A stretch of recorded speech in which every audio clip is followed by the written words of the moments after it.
Darren, do you enjoy these festive fixtures? Always an important time, of course. Yeah, it is, and I suppose you'll enjoy them if you get the right results. But they're good for the fans. I think we're one of the only countries in Europe that don't have a break, but the reasoning behind that's quite a solid one in terms of a lot of families at the games, bigger crowds, 2 games in 2 days. So it's always a good atmosphere in these games. Yeah, I was going to ask you about the supporters because you'd expect to take a good travelling contingent to Chesterfield on Boxing Day. Yeah, I mean, I think they've seen plenty of positives to take from the game the other day, and I'm sure we'll take quite a few there. We had a great support late in Orient, and it does make a difference that away support. If we take a similar amount there, then I'm sure, hopefully, the players will respond. Yeah, Joe Newell was just saying how he remembers as a kid going to watch Birmingham play on Boxing Day, and I think we've all got our own memories of going to watch football on Boxing Day because it's just a huge day in the footballing calendar. Yeah, it's a family day out. You get young kids and all the rest of it. You take them along if you can. And myself, I don't know anything different really from working on Boxing Day. So we just get on with it. But the games are or should create a good atmosphere. I'm expecting a good one at Chesterfield. Yeah, and the general consensus after Saturday, wasn't it, was that you played well and were hard done by to take nothing from the match. And presumably you've watched that back and that sort of bears it out. Really, you've seen plenty of good things from it. Yeah, I mean, sometimes you can give comments about how you felt the game went and then you watch it back and you think, well, maybe it wasn't as good or as bad as I thought. I think generally pretty spot on really what I said after the game, after watching it back. I thought we started the game very, very well. They started the second half well, but after that initial 15 minutes I felt we just were pretty relentless in trying to get that equaliser and just were a little bit unfortunate. I mean, the sloppy goal has a big bearing on the game. Because there wasn't anything in it. I think the stats show that they had 12 corners, we did, or 12 shots, sorry, they had 7 corners, we had 7 corners, so there was nothing really to split both teams. We've talked about being ruthless in both boxes a couple of times this season. Is Saturday another case in point really with that? Yeah, it's happened too many times. It's cost us too many points, and I've said it to you many times, there's got to be a way of not losing games, and the fact that I keep saying it means we must still be doing it. So that's been our biggest Achilles heel this season, there's no question. Chesterfield obviously won League Two, didn't they, last year? And judging on their performance in the JPT final, not too much of a surprise that they've stepped up and dealt with a step up to League One football? No, I felt them and Rochdale would do quite well. I went to see Chesterfield against Milton Keynes in the cup match. It's now going to be replayed. They were outstanding. They were outstanding on the day. Thoroughly deserved to win. Should have won by more. Some really good players, very similar to how they played against us in the final, where I thought they were good on that day as well. Good footballing team, good energy. They'll miss their captain Morrissey, who's I feel a very good big player for them. But the others will come into the team, so I'm expecting nothing else but a really tough game. Yeah, as you say, Morrissey's suspended, isn't he? Which is a blow for them. But they've got quite an attacking mentality about them, haven't they? I remember certainly in the JPT final, their fullbacks like to bang on and get involved, and that seems to be the way they're playing again this season. Yeah, they play the 2 in the middle of the park who get on the ball and make it difficult for you. The wide players will generally come in off the line and let the fullbacks give the width and overlap, so certain things we'll have to do to counter that. But I feel myself that in the last couple of games, and even maybe you would include the cup match at Colchester, there's signs that we're getting. You can see what we're trying to do. I think that's important, against Bristol and I felt also Walsall, where there was performances where I just thought, well, I couldn't understand what we were trying to do there, and they all know what they've got to do. But now the last 3 games, I can see we look a bit of a threat. We've created chances. I feel we've got probably our most creative player in the squad, maybe in the team because of the system we're playing in our hand. So I can see signs that we're coming back, definitely. Yeah, signs that you're looking dangerous. You're looking like you're going to score goals and create chances, which is what generally you've tried to have on the pitch as a manager where you've been here. Yeah, absolutely. And it's something that I've always believed in, to try and entertain and attack and score goals in the right manner.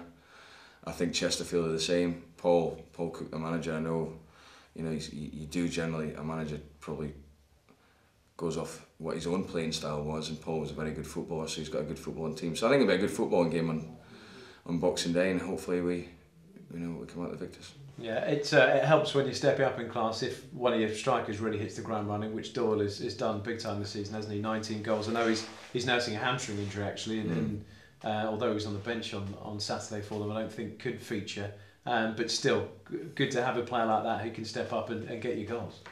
Well, that's something we haven't had, and that's something that if you want to have a decent season, you need one or two to really step up to the mark. I only look back at last season and Hassan Balonga's goals, how they made such a difference. Any team that have got that, you look at, I think the difference this season between Milton Keynes and previous seasons, they've got goals in their team, and we have got goals in our team, but it's something we've maybe missed, someone getting 15, 20 odd goals. But the boy Doyle's had a fantastic season up to now.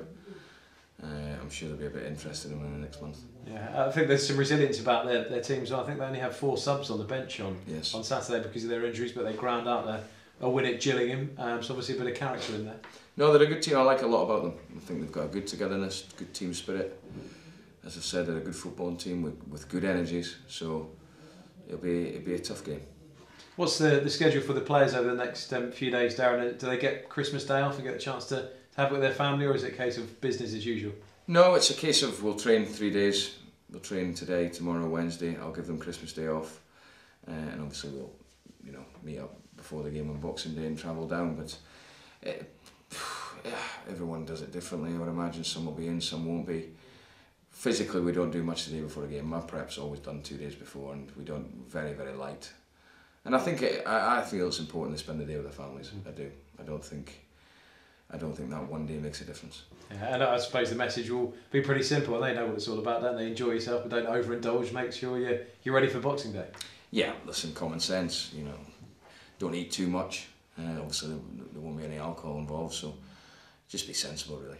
Yeah, and can you enjoy Christmas Day, or is your mind sort of mulling over things that might happen the next day and your team selection, that sort of thing, or can you sit down and switch off for a bit? No, I'll switch off. I'll probably want a late night, have an early night, and have a good day with the wife and kids, and I've got my folks coming down, so I'm looking forward to it. I think it'll be nice. I think it's important that everyone switches off, and listen, of course your job in the football is vitally important, but I think your day with the family's just a touch more important.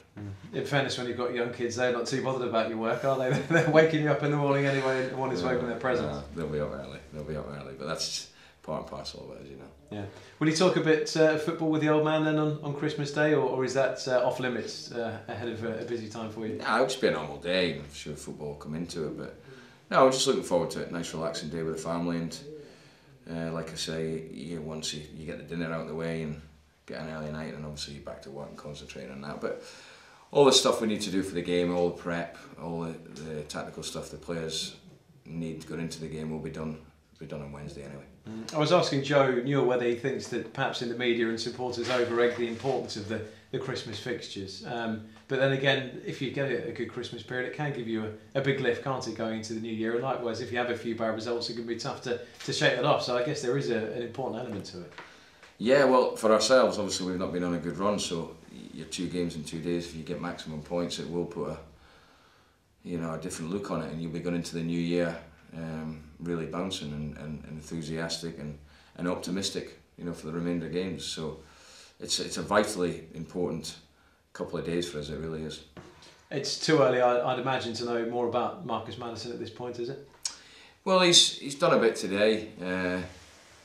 The one thing I don't want to do, and I can't do, is gamble on anyone, with 2 games in 2 days. After that, though, we have got a bit of a break. So it'd be foolish of me to risk anyone, not just Marcus, because there's 1 or 2 with knocks, to then not be able to get the work into them. I need to get into them while we're in the break to make sure they're completely ready. I've got to think about the games that we've got left after these 2 games and make sure that my players are ready. The break will probably come just at the right time for us, as long as we get the right results, and make sure that everyone's spot on for the last 20 odd games. Yeah. Are there a couple more that are possibly doubtful then for Boxing Day? Yeah, because would I say doubtful? Maybe. I'm waiting on results. He's got a scan on his knee from when Beckford pushed him off the pitch. That's quite swollen today. Aaron McLean's got a bit of a cold, but he'll obviously be okay. Gabby's got a knock, so there's 1 or 2 with knocks. Cosy would be the biggest concern from from Saturday. Yeah, I suppose you've got options again, haven't you? Joe Newell back from suspension could fit in there, and of course you've got Michael Smith, who again right-footed playing on the left, but we've seen him already operate at left back this season. Yeah, I've got Michael that can play there. Joe, I couldn't see myself. I wouldn't think I'd be playing Joe there. I think his position is where I need him really in midfield. I think probably if I had to make a change because of Cosy, it'd probably be Michael that would slot in there.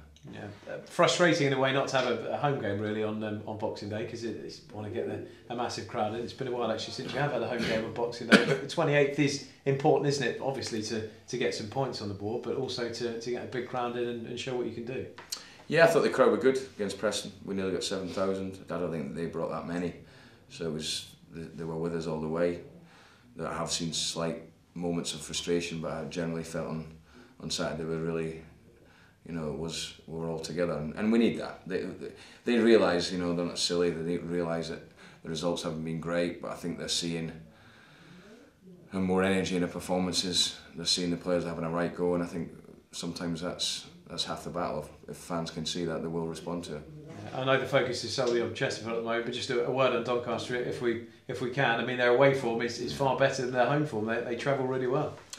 They do. I don't know why. I mean, they've got lovely surroundings at home. Maybe that's people just see that as a motivation. I don't know.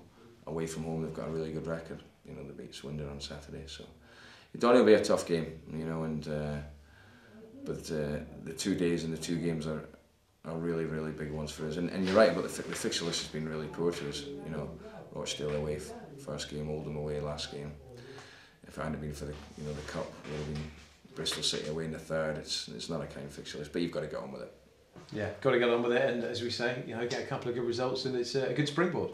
Yeah, no, we're positive. I know you don't like losing games, of course you do. And we've lost too many, but if you're going to lose a game, I suppose there is a certain way of losing it, and Saturday was probably that.